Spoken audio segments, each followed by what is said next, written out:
Roger Riley joins us live from Ames. What's it looking like up there, Roger? It's well, it's snowy and cold, and that pretty much sums it up. This morning I looked out my window, Janae. I wanted to know, what was it doing out? Well, it was snowing outside, so I was not the only one who was surprised by this. The people who clear Ames streets were not sure what to plan for today.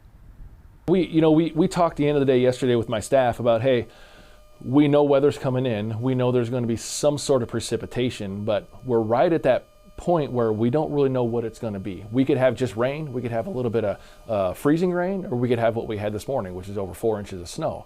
I understand from the forecaster standpoint, that's really challenging, especially when it gets convective like that. Yeah, downtown Ames, I saw some flowers, kind of a spring-like motive there with the storm going on. Even though it was a last-minute storm, the snowplows in Ames were hitting the streets.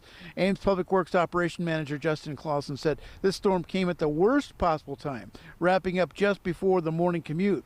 He said it takes 3 hours for each plow to cover its route in the city. They watch the weather and plan. The snow just comes not on anybody's schedule, and plows which start early can often have their work undone by more snow falling.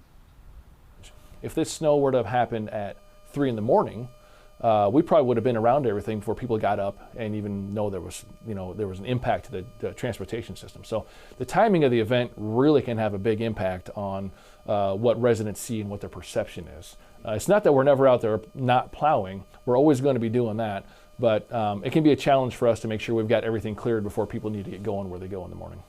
So how would you describe this weather we're having right now? Well, I don't think I can use those words on TV, but it's not real enjoyable. I was used to the 70s. I think we all can echo that. The Ames snowplow operation, they're not ready to park yet for the winter. They say it's possible that they could be plowing again. And to add insult to injury, my daughter just sent me a picture from Scottsdale where the Cubs are playing at 70 degrees and sunny. She had to rub it in. That's just cruel. Cruel. All right. It is. We wish It we were is. all there with her for sure. Thanks, Roger.